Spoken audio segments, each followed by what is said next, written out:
একের পর এক আমার মায়ের কোল খালি হচ্ছিল, মনে হয় স্মরণীয় করে রাখার জন্য সাবেক নন্দিত চেয়ারম্যান সংগ্রামী জননেতা হাফেজ নজরুল ইসলাম উপস্থিত রয়েছেন। পৌরসভা জামাত ইসলামের সংগ্রামী ভারপ্রাপ্ত আমি যুব বিভাগ, ছাত্র আন্দোলন সহ বিভিন্ন পর্যায়ের নেতৃবৃন্দ, প্রিয় গোলাপগঞ্জবাসী, ব্যবসায়ী বৃন্দ, শ্রমিক ভাইরা, সর্বস্তরের নাগরিক বৃন্দ, আজকে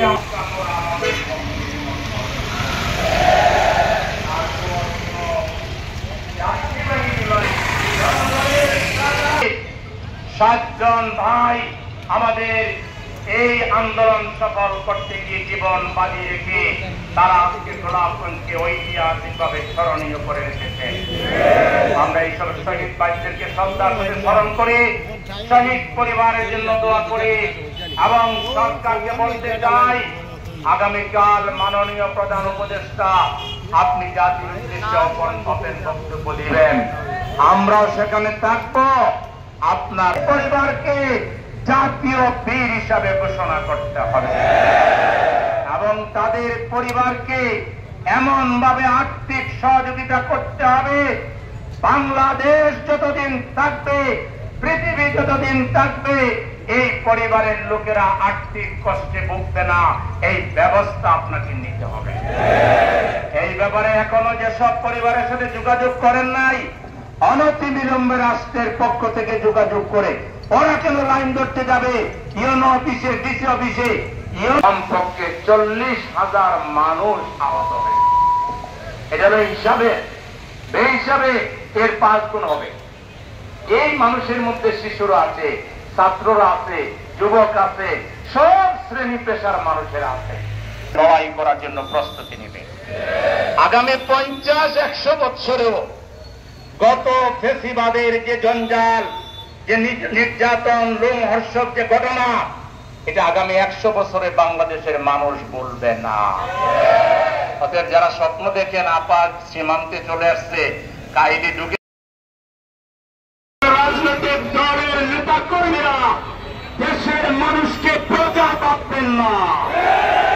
দেশের একজন শ্রমিকের যে মর্যাদা, আপনি রাজনৈতিক দল করেন, আপনার মর্যাদাও তাই। সুতরাং রাজনীতির নামে ভণ্ডামি চালন, মানুষ হত্যা করা বন্ধ করো। আমরা ফ্যাসিবাদের বিরুদ্ধে লড়াইয়ে যেভাবে দল ধর্ম বিবেচনা করি নাই, ঠিক তেমনি দুর্নীতির বিরুদ্ধে আগামী দিনে 18 কোটি মানুষ আমরা ঐক্যবদ্ধ। আর কোন দুর্নীতিবাদ দল এবং নেতাকে আমরা ভোট দেব না। আমরা যে দলে করি, যে ধর্মই করি, আগে মানুষটাকে বাছাই করবো, সে নামাজি কিনা, সে দুর্নীতি মুক্ত কিনা, সে সৎ মানুষ কিনা। এটাই হবে আগামী দিনের ভোট পাওয়ার 1 নম্বর ক্রাইটেরিয়া। সুতরাং প্রিয় ভাইরা, আজকে গত 12 মাসের রাজনীতিতে প্রমাণিত হয়েছে বাংলাদেশ জামাত ইসলামের কাছে দেশের মানুষের জীবনের নিরাপত্তা আছে, মানুষের ইজ্জতের নিরাপত্তা আছে। একজন গোলাপগঞ্জের মানুষ দাঁড়িয়ে বলুন, আপনাদের কারো উপরে শিবির কিংবা জামাত আঙ্গুল তুলে কথা বলেছে, আপনাদেরকে অপমানিত করেছে, এই গোলাপগঞ্জ বাজারের একজন মানুষ যদি সাক্ষী দেন, আমরা ওকে ধরে এনে আপনাদের সামনে, আপনাদের হাতে, আইন শৃঙ্খলা বাহিনীর হাতেই তুলে দেব। আমরা দালালির রাজনীতি করি না, আমরা দেশপ্রেমের রাজনীতি করি, আমরা ইসলাম কায়েমের রাজনীতি করি, আমরা কোরআন প্রতিষ্ঠার রাজনীতি করি। আমার বিশ্বাসে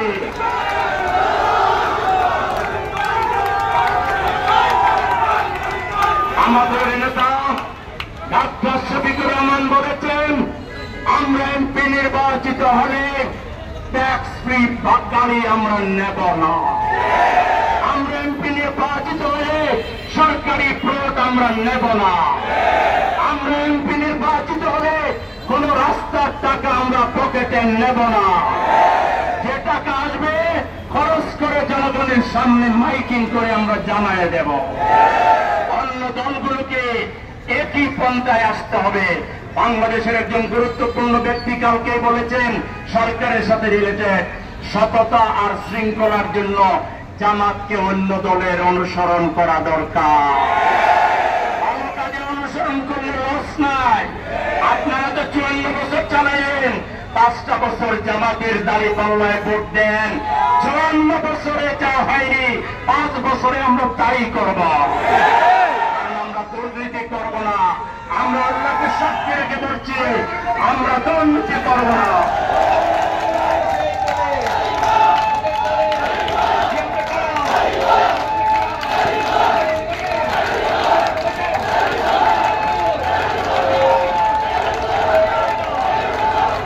গোলাপগঞ্জ বিয়ানি বাজারে 54 বছরে যারা আইন বিক্রি করেছেন, আমরা জিজ্ঞাসা করতে চাই, আমার রাস্তাঘাটের এই বেহাল দশা কেন?